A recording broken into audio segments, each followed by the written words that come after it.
close to the camera. Thank See, you. look, he's 5 pounds right now. We're here at the media day for the 2021 Bassmaster Classic on Ray Roberts. This is a tank. Look at the size of this thing. Progress we've made so far on our Hobie PA14. Got it wired up for 12 volt right now. We got the B127. That money! That's a monster! Got one. Took him long enough, didn't it? He knows. You know that's your outro. I know, but I mean, like, I was waiting on you because, like, you just kind of put me on the spot and it's like it didn't flow. Right? Whatever. All right, guys. All right, guys, I want to thank y'all for tuning in to One Objective tonight. We got a really good show lined up for you guys. We got Chad Pipkens. He's going to come on and talk about his 2023 season that's about to get started.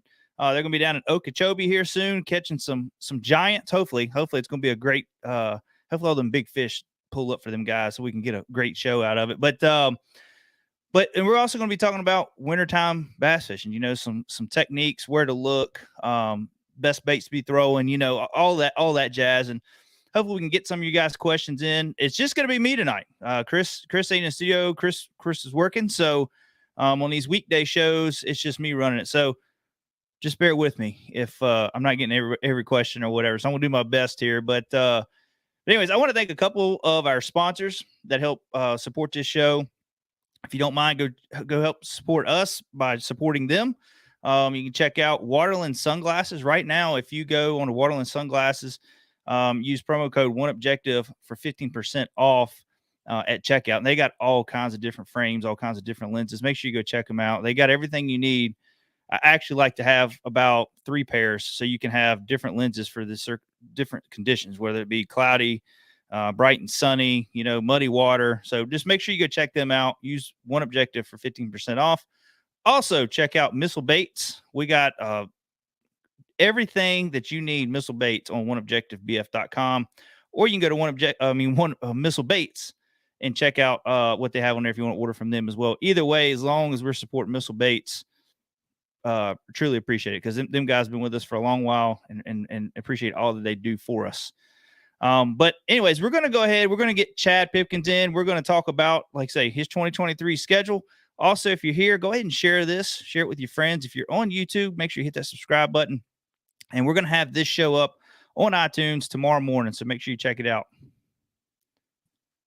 Hey, Chad, what's going on, man? Not much, guys. How you doing? Oh, not too bad, man. I appreciate you taking the time to join us tonight. I know that we got about another 2 weeks, something like that, maybe 3 weeks before the Elite Series really kicks off. We're ready to get rolling, man. Just saw your intro and some fish catching on unthawed water got me jacked up to get out there because we're kind of getting frozen up here. We're in the in-between stages. No ice, no fishing, but we're getting ready to roll.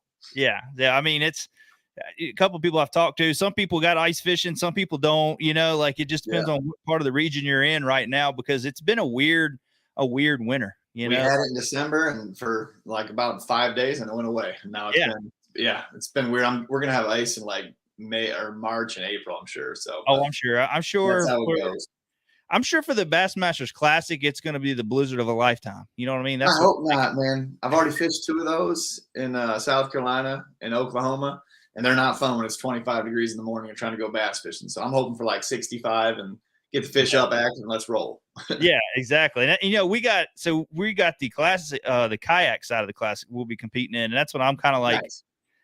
Most of the time, I like getting on the water in a kayak, like say when it's warm, not when I'm freezing and sitting there in a chair and getting water splashed on. You know, like I'm like, man, please don't snow. I know we're gonna be in Tennessee. Or hooking that big one and falling in 50-degree water. That doesn't sound very good to me. So no, it don't sound fun at all. But man, let's talk about 2022 season. I mean, I was going through and looking, and I mean, you had a few good events. You know, I mean, it might not be how you wanted it, but realistically looking at it, it really wasn't that bad of a year. I mean, no, it's kind of been like that, like the last, outside of a couple close calls where I maybe could have won at Pickwick or leading at, 4 years ago. The last 4 years have just kind of been good. I've made the Classic every year, but just kind of going under the radar. Like, it's funny. This is my 11th season coming up, and I get it totally because I'm no superstar set the world on fire yet, but it's one of those deals where people are like, oh, do you still fish?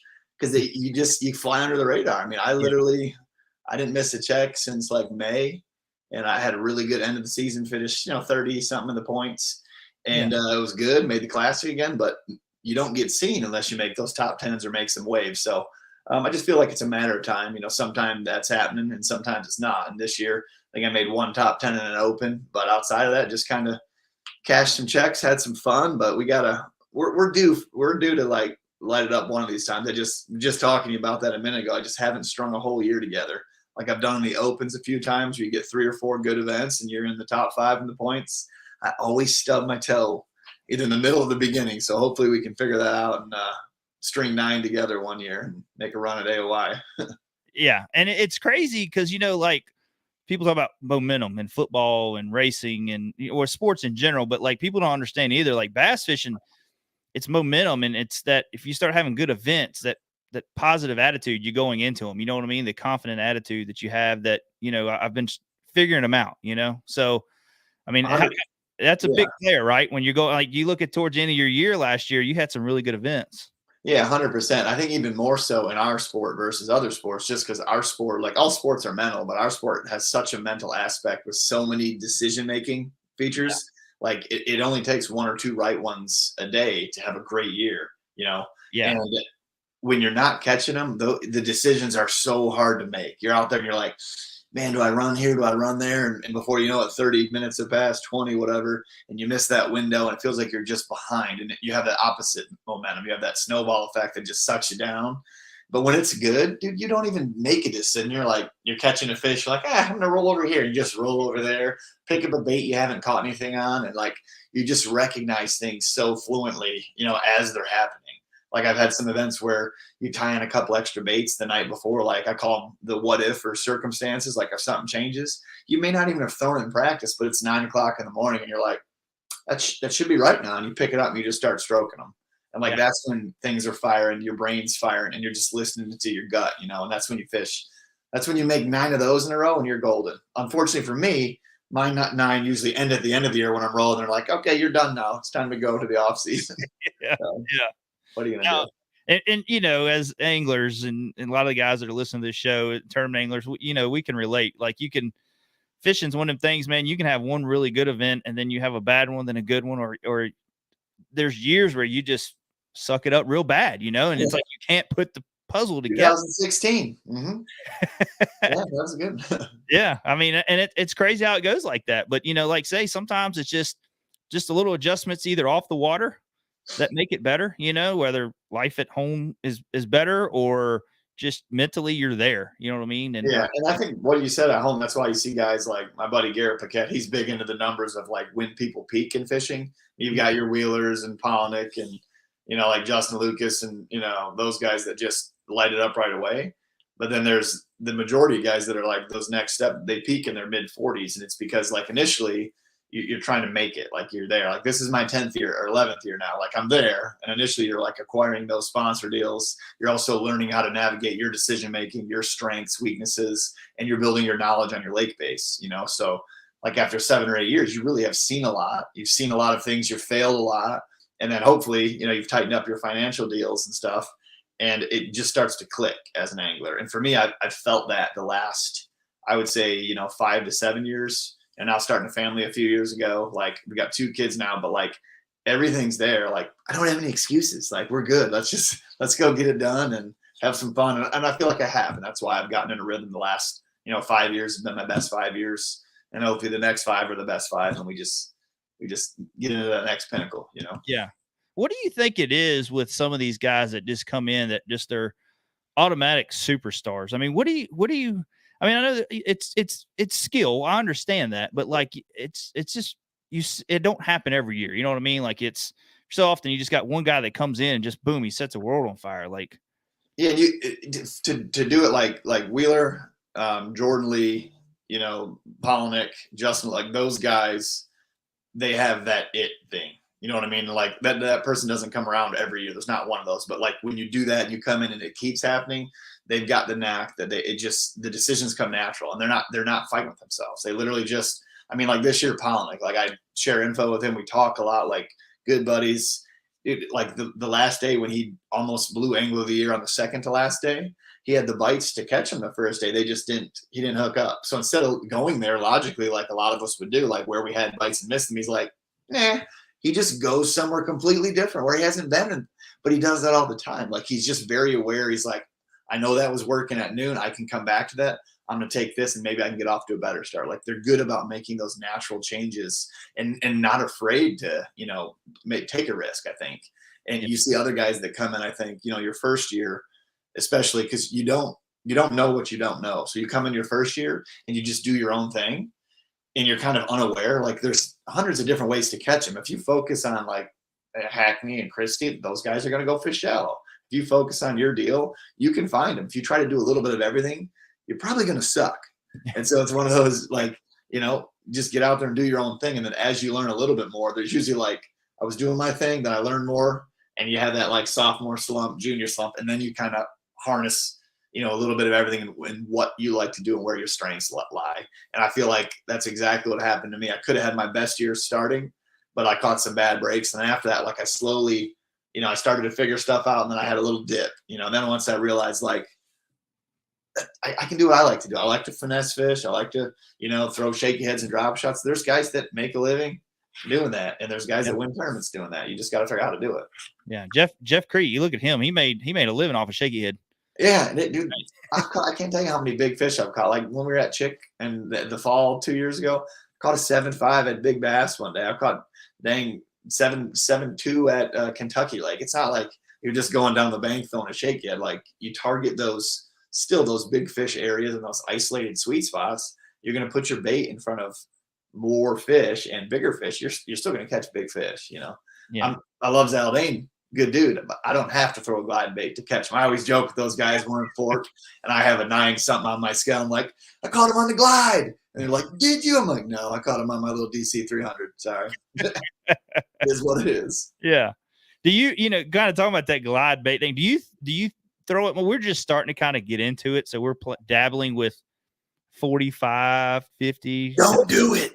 Yeah. That's what I'm starting to wonder because I'm starting to get the addiction, but I ain't caught nothing. Like it's 100% addiction with that deal. And I did it one tournament and I'm pretty much done with it. I did it in Lake Travis down in Texas a few years ago. And again, Polnick and I are talking. I was getting some bites. He was catching some big ones on it in practice. So I'm like, I'll try it. I go over to the first dock, like on a bluff wall, throw it across, something hits it. And then like 3, 4 to 6 pounders followed. And I'm like, I literally troll across the corner, throw one down the side, and I catch a 5-pounder on my second cast. I'm like, I go to another one, and a bunch of big ones followed out. I go across the lake, make one cast, and a 6-pounder jumps off. I'm like, this is the easiest thing ever. Well, first day of the tournament, I go out in the first few hours, I catch some nice ones. I got a decent limit. I go throw a glide bait for 3 hours. I have like a handful of followers and never get a bite. I'm like, oh, stupid. The next day I do what I like to do. And after I catch my little limit, I pick up a wacky worm and go fish the backside of docks and catch like 2 5-pounders. I'm like, yeah, I still made a check, but if I'd have done that the first day, just doing what I like to do, I'd have made the top 10, So that was probably the last time I threw a glide in a tournament. So that's what I've always said. Me and James have conversations. I like watching Chris Zaldane. I've learned a lot from him with big swim baits and glide baits, but in a big tournament situation, man, it's so iffy because it is a 5-fish lure. You know what I mean? Like that's you've got to swing for it. But there is times when like that's the deal. Like when we were at Chick this year in the spring, like it wasn't easy to get bites. You were way better off throwing that thing because then if you hook up 3 or 4 times and put them in the boat, or even 2 times, you catch a 6 and a 7-pounder, you're better off than the guys catching the 2.5-pounders. Yeah, so there are times like when you go to fork, you don't have to catch 12 fish. You got if they catch 3 or 4 of the right ones. And there are windows when if I knew a little bit more about it, there are windows when you should pick it up for an hour or 2, like when you've already caught what you did. But it's like the more I talk to like, Carl and Cliff Perch and Palnick, like at this point, it's just, I keep 2 in the boat, but it's not for me unless I'm like, I got 25 pounds. Let me just go play around. But that would be probably the only time I'd pick one up now, just because like it is addicting and you will see everything. But there's a difference between getting them to bite, getting them in the boat, and knowing like which days of the days they might eat, versus follow, That's right. And that's what I've run into a lot. I'm still learning. I've gotten and with not spotlight, but live scope and all that, it just makes it that much worse. Oh yeah.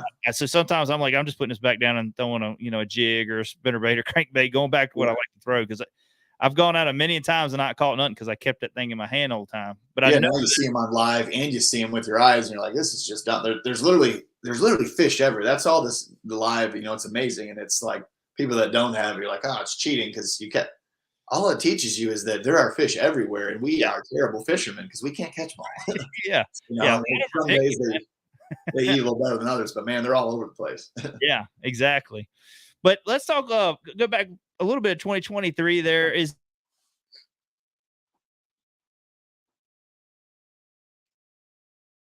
Did we freeze? I think I'm losing. Oh, we got you now. Oh, yeah, there we go.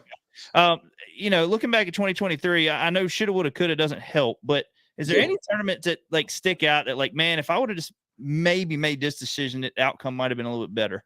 In 2022, you're talking about? Yeah, 2022. Yeah. I'm sorry. The biggest, the one that stands out, and it should, because it was just foolish, is Sandy Cooper. Like, I should have had a good term. I missed some good fish, but like, it was a very tough. That place is worse than anywhere else as far as they're not there and then they're there. You know what I mean? Like, they're very hard to catch when they haven't come up yet. And like, I was on that deal because Paul and I were talking and we were catching some good ones, and he kind of clued me in on some brush pile stuff, off the bank where the fish were staging. I had a couple places where I caught like a 4 or 5 pound and there'd be 1 or 2 with it. I'm like, this is sweet. This is it.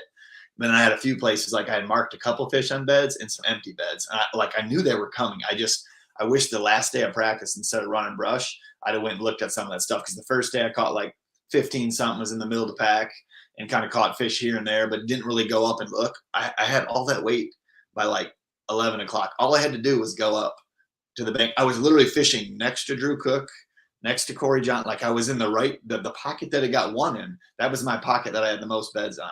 And I went in there the end of the first day, and there was like 3 locals on this side, and I think Drew was over here, somebody, or Corey. And instead, me being a moron, I'm like, well, I'll just go down the windy side. And I couldn't see. All I had to do was go down any line of beds that I had checked before, and they were pulling up like crazy. Another bank that I saw some really good ones on, that cruising or where empty beds were, like John Cox literally went up and down it a bunch. And I didn't. It was 11 o'clock on day 2. I'm like, or maybe 10:30, 11. I'm like, I got to go up. And I went to the first stretch, and I'm like, oh, these 8 beds weren't here yet, or 3 days ago, which means they were there and John Cox already smoked them the day before. And I go to one that was empty and I catch a 4 pounder, go to another one, I catch a 5 pounder, and I'm catching like 2 more 2.5s, but I missed a 4, missed a 2.5, lost like a 6. I weighed 4 fish and I finished like for like 13 pounds, but I finished like 73rd. My buddy was like 10 pounds behind me and finished 3 places behind me. Well, 2 pounds would have got me 38 spots, like up into like 35th. I was literally just right at the end of terrible. Yeah. And I weighed 4 fish that day. And it's just one of those, like, looking back, like, those are the decisions. The first day they weren't biting on the brush. I had ended up making a decision and caught some off docks. All I had to do was put the trolling motor down and go down the bank the last 2 or 3 hours just to give myself like, hey, this is what should be happening tomorrow. And I wouldn't have wasted my time in the morning. Like, I would have been in there catching them, because then I was there and I was like behind Corey, behind everywhere I went, somebody would just be reeling one in. And I'm like, this is just, it was the snowball. I was 5 minutes late for everything.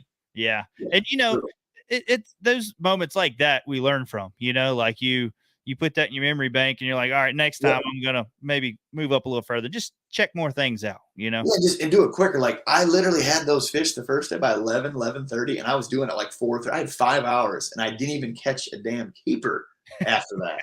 I'm like, that's just foolish. You have to be learning and constantly ready for the next deal. And I was there. Like, that should have been a top 5. It was, instead it was like 78 worst event of the year. Yeah. And but like I say, we all learn from those, and going into this year, if you feel that situation's coming up, now you're kind of like, okay, just last year, I'm going to try this, and see what happens. Cause it is really crazy. Like, I know this year at Smith, I've been fishing, water temperature's been about 46, and I fished main channels. I fished secondary points, and all of a sudden I just went to the back of the creek. I'm like, I'm going back here. Yeah.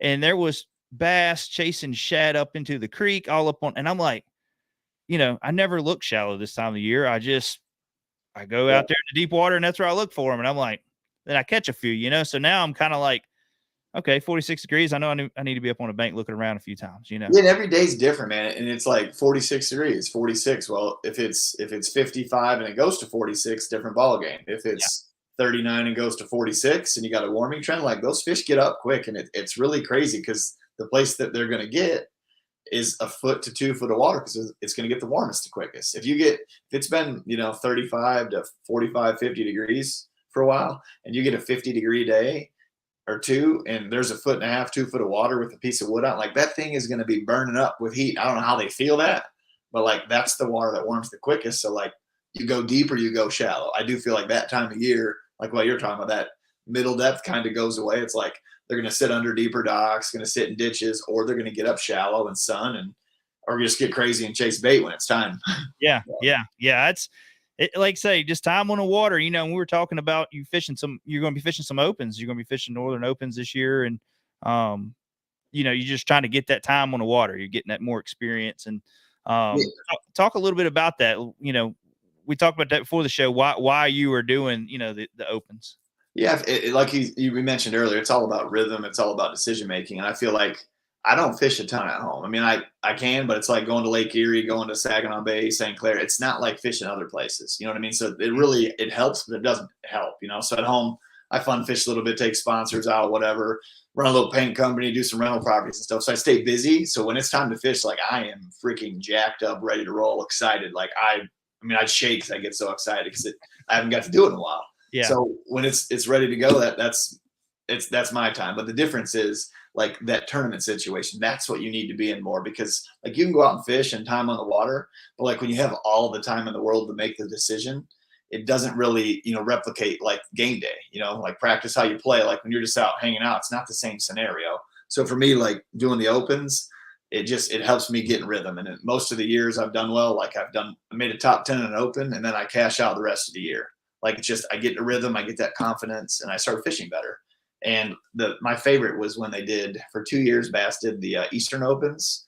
And that was perfect because they did an event early, like in end of January in Florida. And then they kind of worked their way up to and there was 4 Opens. So instead of having like trying to fish all 9, which is just too much, and the elites, they had those 4 events, which was nice. I was able to start before the elites, kind of knock the dust off.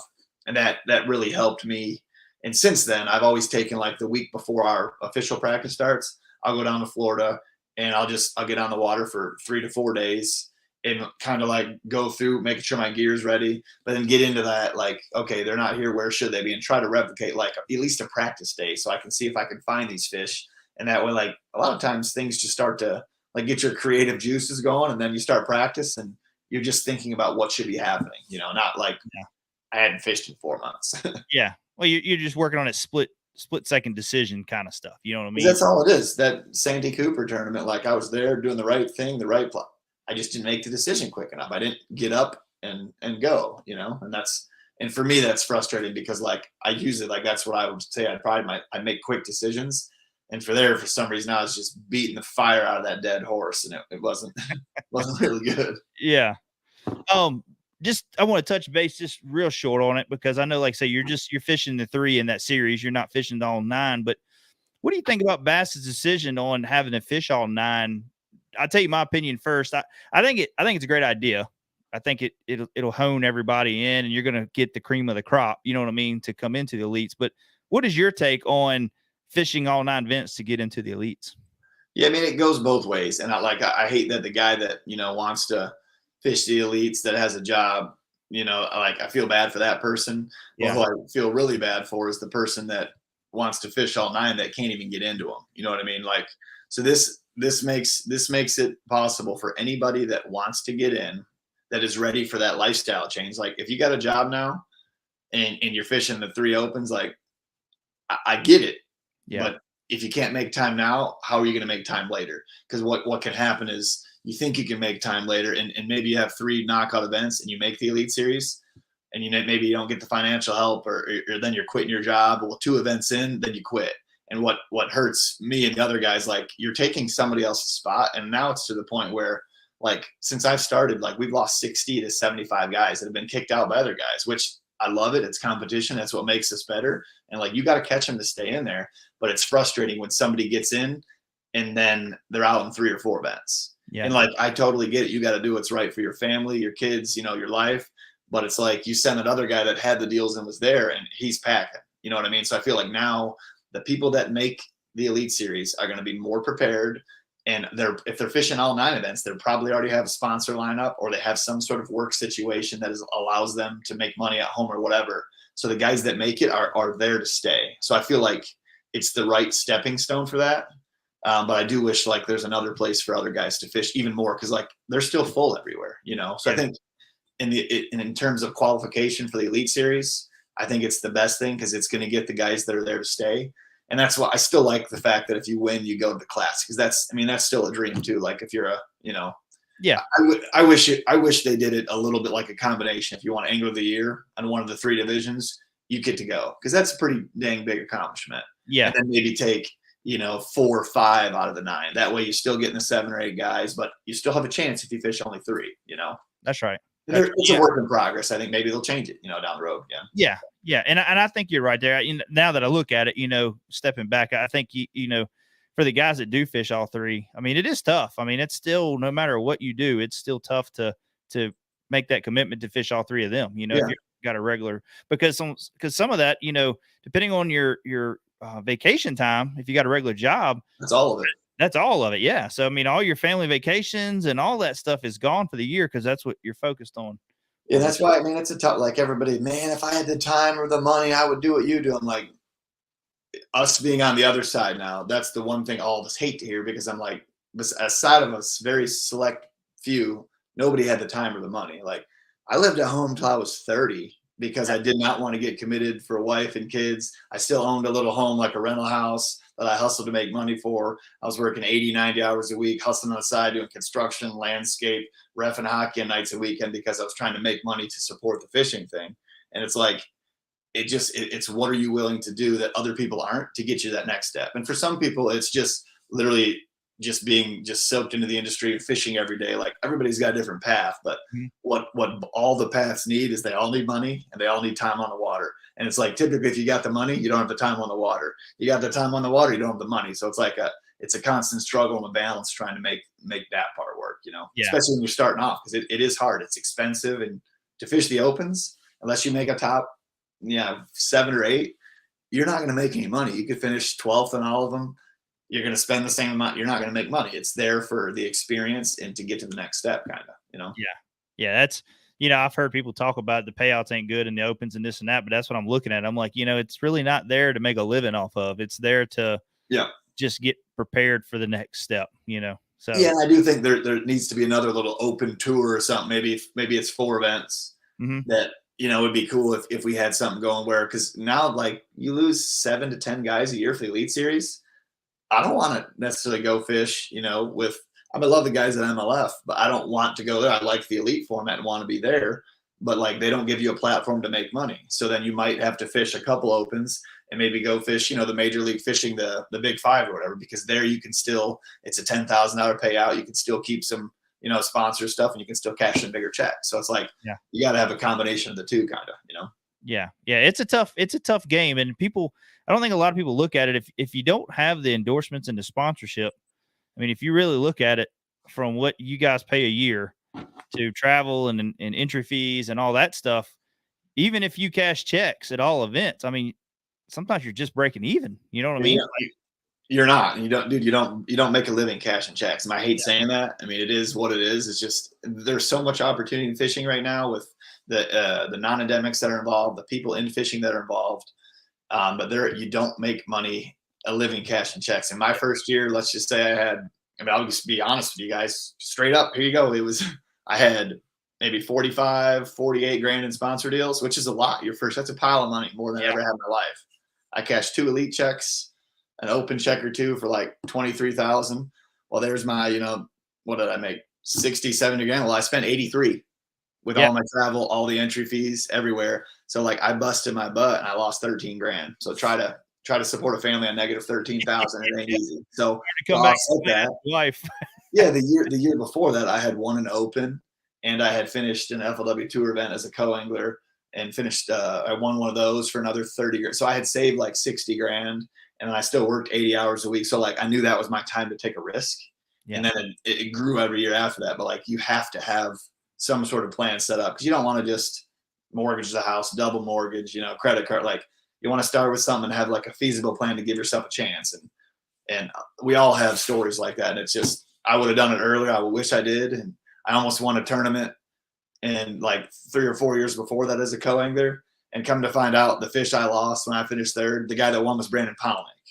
And that was the year he made the Elite Series that year. And that was the money that piggybacked his career. Yeah. You know, then 3 years later, I won. Man, it's crazy, all the interconnections and stuff. But everybody has some sort of like, this is my time. And it just comes together. Yeah.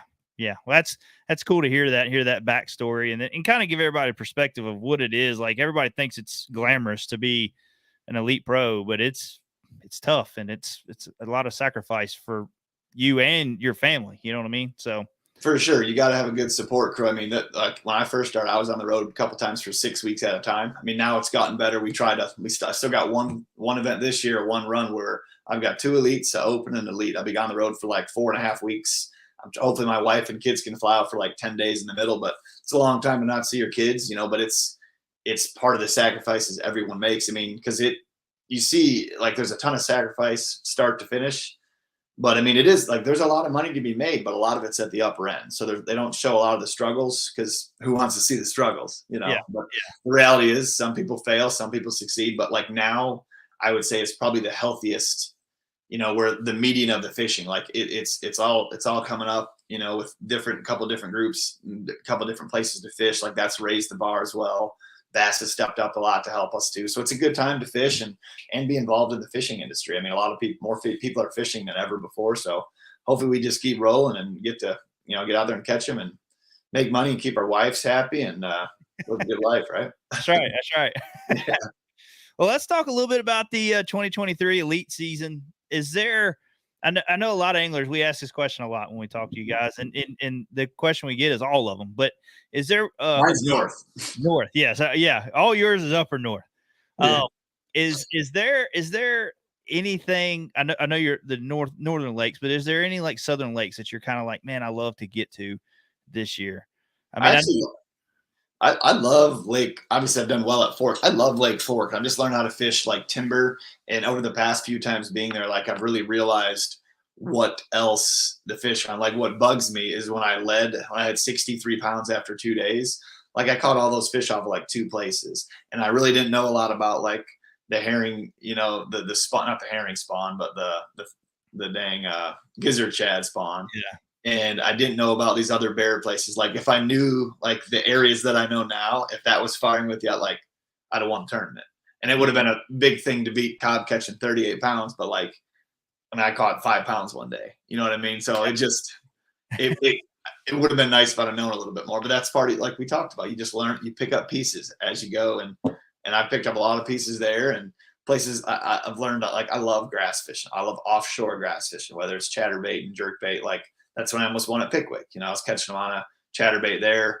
But when I found them in practice, I was on a chatterbait, a worm, and a jerkbait. You know, just like, I love adapting and milling around. I hate fishing the bank line. That's just not me. I've got my butt kicked, like going to flip bushes or flip a row of reeds or whatever. Like, I just don't have the confidence that I'm going to go about, like, I want to pitch in once and leave.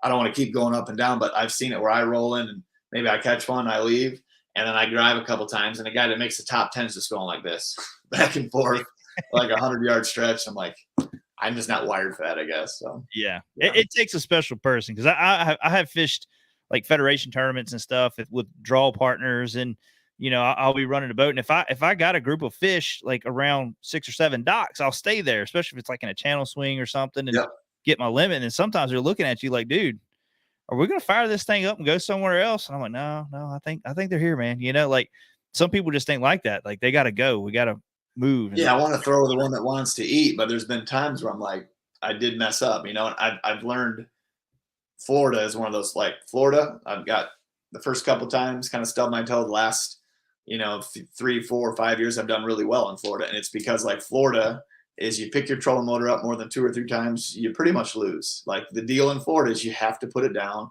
you have to mill around. Like if you caught them on this sparse stuff here and there's thick stuff here, well, you just kind of keep going in and out all day long. And eventually they're going to go from the thick to the thin or vice versa, or they're going to turn on or move up. And it's like, before I've had 3 or 4 of the best areas on the lake, and I try to be super specific like I like to fish. Well, the problem is you miss those bite windows everywhere.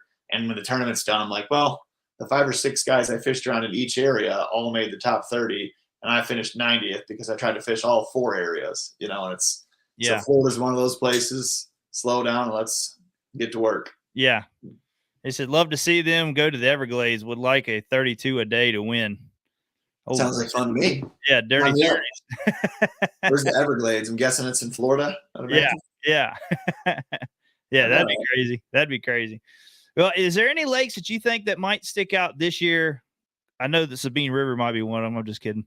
That might be like a Century Belt lake this year. I'm 0 for 4 on the Sabine River for checks, by the way. But this is the year I'm gonna knock out the park. Maybe a top 70. We might get lucky and see what a 15-pound bag at Sabine. But you know, like, we won't see nothing. They catch 20, 25-pound bags in the winter. Those big ones get in there, and I think they come to the main river because they winter, and then once it gets, they go back to the marshes, and you know you can't find them. So it will be a fun tournament though. Like the one time when I should have cashed a check and finished like 50th or something, it was when we were there in June, and it's more my style. It's titled in, it's run and gun. You can fish specific. Like all the other times when we're fishing in March, it's like all the fish go to the dead end things, and you see everybody in the dead end canals, and it's like the dead end ponds, and that's just I hate fishing like it's like going up and down the bank. That's not for me. I want to get down the main river, hit a stretch, come back, tide falls, go here, and you can do more of that this time in June when the fish are trying to be in the current. So I'm excited about that actually, but I'm looking forward to Murray. Yeah, I've never been there. I just spent like maybe a half a day driving around, and the water was like 10 feet low. But just the idea of how I like to fish with, you know, throwing a crankbait, a topwater, a jerkbait, you know, and fish up in points and like herring and active feeding fish. It seems like in April when we're there, it should be wide open with the fish moving shell, active. Like the last thing you want is like Casey Ashley when he won the Classic, a super big cold front. Never having been on the lake, it's hard to find because they're in such specific tight areas. When you're unfamiliar with the lake, you want them to be up and active. It just makes it easier to break it down. You're going to get more bites. So, that would be, especially them lakes down there where it's really flat and work everything. I mean, that's a lot of graph time to really figure it out if you had to. You know what I mean? Especially when they're moving. Like you go there, the herring are there. You're like, wow, there's 25 pounds here. You go there the next day, the herring are gone, and there's nothing there. Yeah, it's like smallmouth. Yeah. They come back though. Yeah. I'm really looking forward to you guys at Murray. I think that's going to be a good one, and I'm really looking forward to Seminole because I know Seminole's got some monsters in there as well, and I think that's going to set up. I mean, that's February. That's an early, like pre-spawn, maybe spawn kind of bite. You know. Yeah, we were there once in 2016 or so. I think 17 maybe. Somewhere in there, but it was a fun place. A lot of guys. I think I had 15 something the first day. I was in like 50th place, and it's really weather dependent there with that. But it's the grass is everywhere there, and there's one of those places. I am looking forward to that one because if you can find them out in the grass somewhere, you should be able to have some fun with them. For sure. Now going up north here, what out of the 3 lakes that's going to be up there, which one is your favorite? Which one you're really looking forward to out of Champlain, Lake St. Clair, or St. Louis River? Yeah, I mean, the only bass event I've won was the Open on St. Clair, and I won on Lake Erie. And the only time I finished like 3rd or 4th on the elites was when we could run to Erie. I ran to Erie, and the last 2 times we've been there, I haven't done worth of crap, and they kept us in St. Clair, you know. And this year we can run to Erie again, so I'm excited about that. I really haven't fished Erie, and I went out once in the last 5 years out there, but I know the fish have been big and strong everywhere, so I'm anxious to get out there and hope if the weather lines up, I'd love to make some runs out there and, you know, see what can happen. That being said, Champlain is my favorite lake in the country, still just because of the way it sets up, like, you know, rock pile, drop shot, finesse stuff, but then just big top water, crankbait, jerkbait, like in the grass. So you have a combination. It's not like you're just throwing at targets or just cranking or what. Like you can drop shot a little bit, you can go pick up a big walking bait or a crankbait and do some work. So I just love, like, that's the decision making. We can hop around quick, and that's going to be a really fun one for sure. Isn't Lake Champlain the lake where they say the Loch Ness Monster is, or the one Yeah, of the, Nessie. yeah, Yeah. Nessie? That's what it is. Yeah, Now I that haven't seen him we yet, should be able to see it. but we'll But see. yeah. So that was actual, not the Nessie the question, but are you one of them guys that make those super long runs? We see Brandon Polinick and them do it, make those really long runs. Or are you just talking about it? You do that a lot on some of these lakes? I don't. Like, I feel like I don't want to say I fish safe like in years past. Like the first 5 years, I would definitely fish safer because, if you finish 100th, it's hard to make up for that. Like I feel like I'm a pretty good middle of the pack, 20 to 40th finisher for right now. I need to, knock in some top 10s to level out as well. Not that I'm afraid to take risks right now. I just feel like I play, I don't know if it's percentages or the odds or whatever. And unless I feel good about the place I'm running to, there's so many variables. Like I've got no problem making a long run to Lake Erie. I know it very well. But I want to know that the right fish are there. You know what I mean? And it's like, especially now with the technology, like Lake St. Clair, I've never liked before because we didn't have live. Because you can go out and find them, catch 25 pounds, and they slide over 100 yards. You don't even know they're there. Well, now with the technology, you can be that much more efficient on St. Clair. And that's the problem. Like the rock piles don't move on Lake Erie. And I can fish those very efficient, but I could already do that. Now the guys in St. Clair, if the fish are bigger on St. Clair, on St. Clair, they can literally just hunt. You look around, you're moving, and that's what makes it, I would say, easier to fish those flatter places, But if I go out and the weather's right and the first day of practice on Erie and I catch, a few, 4 to 5.5 pounders, I'm probably going to spend my time there if I feel like I can get there. Yeah. There was one other question I wanted to ask you, and it just slipped my mind on there. But let's kind of get into, because it's getting later, let's kind of get into some wintertime bass fishing techniques. Here we are. I'm going to say we're in Virginia. So, but it's kind of a weird winter where it's been kind of like, I'm going to say halfway spring. Yeah. Or, except like we talked about, December hit, it was super cold, had an Arctic blast, and then spring hit. Basically, here and there we get a 40-degree day with a lot of wind. But what are your top, let's say your top 3 baits that you're going to look for when you hit out on the water and the water temperature's in that 46 to 51 range? Yeah, I would, first of all, like every day, whether it's cooling or warming or cooling is the main thing you want to pay attention. I'm not going to go anywhere without a jerkbait. I mean, I love fishing up north and I throw a jerkbait year round, but especially that wintertime, maybe it's I'm not a big like jig flipping guy, but I'm going to go down a channel swing bank and I'm going to throw a jerkbait. And it's just putting in the right place. It's still just out, same places you throw the jig or throw a glide bait, the ends of lay downs, certain, types of rocks that, hold heat that time of year, like standing timber, anything that's out of the water that comes in that draws heat. Those are going to hold fish around boat docks. So definitely not going anywhere out of jerkbait. And a drop shot is another. That's just a great way to clean up fish. Drop shot with any kind of, finesse worm. You're going to get a lot of bites doing that kind of deal. And the other thing, like you said, is getting up shallow and throwing a crankbait. Like depending on where you're at, if it's flat and structureless, it's probably going to be like a lipless, like a Tremor, a Demiki Tremor 65 is a great way to catch fish up shallow, cold water, cold weather, or some sort of square bill, depending on, like I said, if it's a lot of cover or if it's kind of clean grass. Yeah.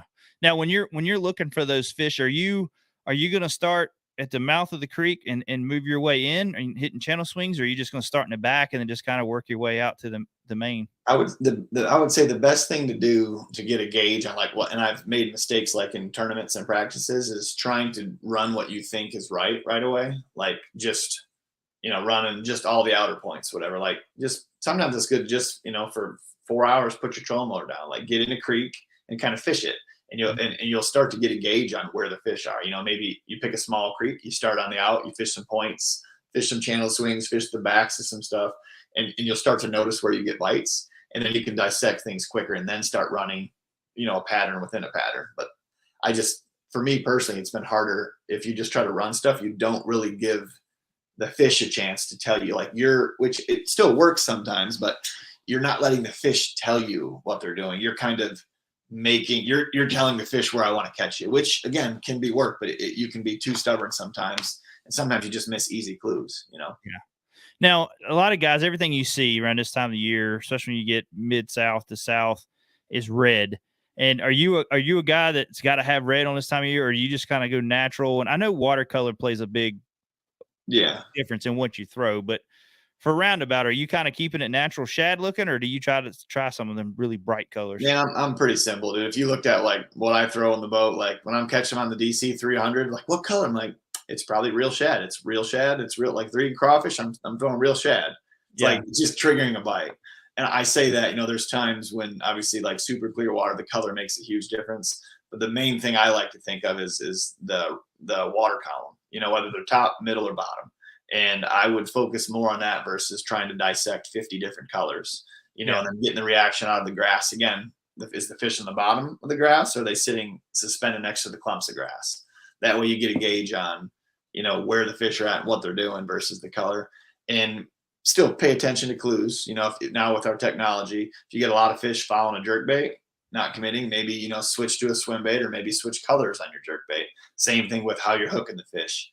If I'm throwing a lipless and they're missing it a lot and I'm throwing white, the red's the next one you'd have on, when the crawfish are hatching. And then maybe they start choking that one. Well, then like you're paying attention to those clues. But my buddy's joke, De Palma gives me a hard time about if I'm like, you probably know the 5 baits I'm catching them on. Like it's not rocket science as much as we all think it is. Sometimes it's just going out there and putting the baits in front of the fish, that want to bite. And that I'm going to throw a DC 300. I'm going to throw a jerk bait. I'm going to throw a drop shot, top water, shaky head, and that's and then a chatterbait. And that's what I'm going to catch mine, bro. Yeah. And I've talked to a lot of guys from FLW to elite. Well, I say FLW, MLF now, to even the kayaking side that are the people, the big names in the kayak. And it seems like all of them are keeping it simple. You know what I mean? Like I think some people get fishing and make it more confusing than what it probably truly is. Yeah, there's so many variables out there, like with the fish moving, leaving, biting, not biting, whatever else is going on. Like then you look at top of the water, bottom of the water, color, like you could drive yourself crazy. And my best example is the first year I fished, 20 years ago on Champlain. I was with a buddy of mine and we were like 12 foot deep and I was throwing a tube and it was literally dragging on the rocks and it goes, and it loaded right, felt big, set the hook and it breaks. I'm like, that was a big one. My buddy didn't fish a ton at the time. He goes, how do you know? I'm like, well, the way it bit and the way it loaded. He throws his top water out. And again, my fish, I'm 100% dragging my tube on the bottom. Kabloosh! Brings in a 4-pounder and it's got my tube here and it's spook here. I mean, the fish was on the bottom and it ate on the top. Like those are the fish you're looking for. The one that fish didn't care what color anything was. It didn't care if it was on the bottom. If you'd have thrown a crankbait, a jerkbait, a top, it ate everything. Yeah. So it's like, how much into color do you want to get? Some guys are marking the tail on something. Like I'm just, try to keep it simple. That's what I've never understood with guys with crankbaits. And I applaud the guys that can really paint some crazy looking crankbaits. And if you got something that you're going to pause and stop and let sit there for a little bit, it might be okay. But I've learned that, man, I've seen people throw stuff that look like my daughter would color and catch it. You know what I mean? So sometimes I think these people pay lots of money for these custom painted crankbait, and not taking nothing away from them guys, because I know they love doing it and making money and helping with the sport and all that. But I think some people, we take this color thing way too far and just and there's a time and a place, but the main thing that it's still up here. So if the guy that pays $25 a bait and he keeps that bait in his hand because he thinks that like it's a mental thing. I mean, as much as it is weird, like if that helps him, like say, hey, this is the bait they're eating, then it's gold. Yeah. I've had guys, and to be honest with you, I've done it before, like where you skip a lure and you hit a dock and it gets that white chalk all over your worm, and take it off, put a new one on. I'm like, I can't, I'm putting a new one. Like, I don't like, and I've kind of done that a couple of times. I'm like, maybe they ain't biting it because I'll take it off. But it is. Yeah. I had a guy tell me once a long time ago on St. Clair, I'm like, I was catching them on like purple and red flake. And he looked over and he like leaned in. He's like, they're not on the flake bite anymore. They're on tinsel. I looked at him like, they're on what? He's like, no, tinsel's the deal. Like, so instead of having little squares of the color in the bait, there's little strands. I'm like, you mean to tell me a fish swims up and sees all the same colors, but the strand thickness of the tinsel? I'm like, yeah, there's a headache. But with Chad, I'm gonna let you get going, man. I do appreciate you taking the time and spreading, giving us some knowledge, and then also talking about your season. And there's a lot of great information in there on teaching people how to, be confident in themselves, and just having a great mental attitude on the water, basically, and and time on the water. So I do appreciate you taking the time to do that, and I just want to wish you good luck too this year, and hope you get you a W under your belt this year. Yeah, that sounds good, man. I appreciate it. We're looking forward to having some fun this year, and hopefully we'll be able to talk to you guys on some Sundays while we're out on Bass Live, getting the job done here. That's the plan. So. That's right, man. Well, I appreciate it, Chad. You have a good one, man, and safe travels this year, buddy. Awesome. Thanks, guys. Thank you. Bye. All right, man. That was I wanted to have the opportunity to talk to Chad. I've talked to him at the elite tournament. I mean, the classics and all that stuff. And it was always just, pretty neat to talk with him. And he's just got a great attitude. He's an easy guy to talk to. So, but we are going to hopefully be talking with these guys down here at the classic this year, go down and get some videos and hopefully they, hopefully Chad, he has a good season this year. I'm just really excited to get him on, but he was so busy. A lot of these guys were trying to get down on Okeechobee. They were trying to, get boats ready and wraps and all that stuff. And then he also plays hockey. He plays in a hockey league. So on Sunday nights, that's when he was doing his hockey league. And that's why we had to do this show tonight to get him on, because he's just really busy. So, but I do appreciate everybody kind of tuning in tonight. I know this show, we don't have a lot, going on to talk about.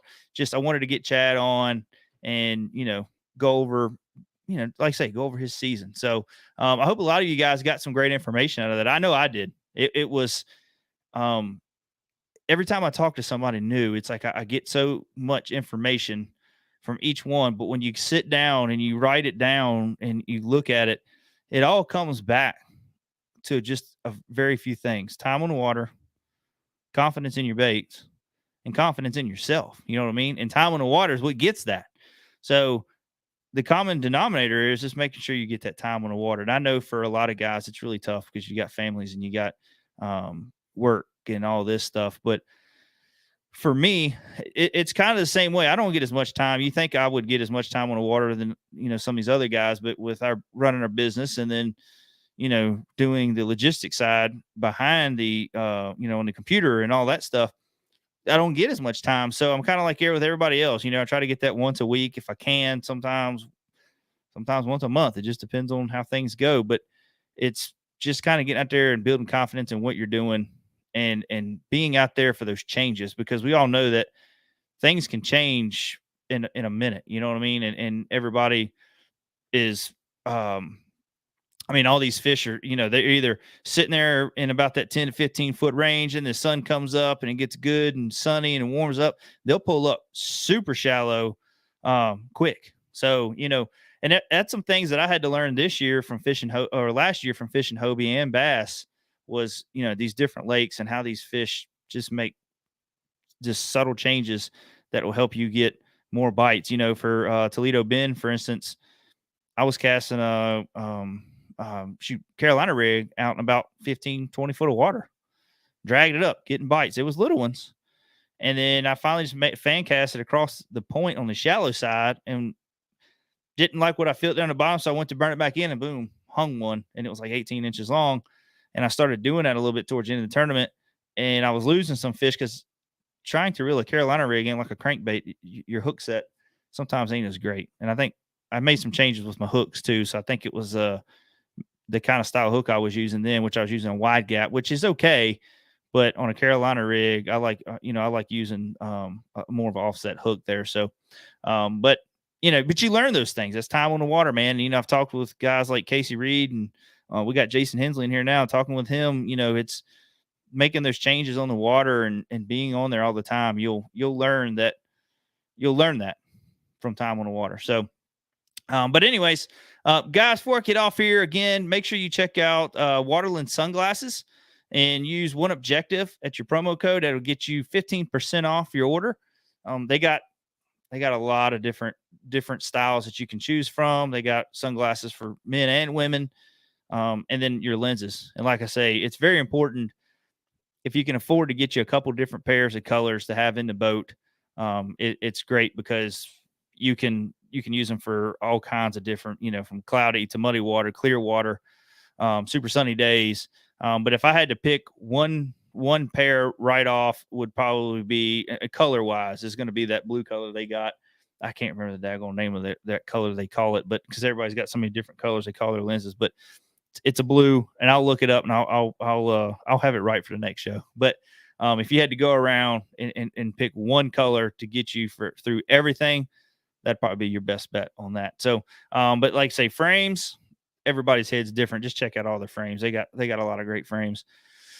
But other than that, guys, I hope you enjoyed the video or the show. And like I said, I'm going to have this up on iTunes shortly, and it's going to be up on iTunes, Podbean, iHeartRadio, pretty much all of the popular podcast outlets. You can go out there and check it out and download it. And if you're on iTunes or if you're on a platform that allows a rating, please go in there and give us a rating, and it helps, promote the show and get the show up there and all that. So, but other than that, guys, we'll talk to you later. Y'all have a great weekend. Y'all have a safe weekend, and please share those fish pictures with us. We love to share them in our stories and all that. And you can also tag us at #OneObjectiveBF, and you can check out our website at oneobjectivebf.com for all your kayak accessories.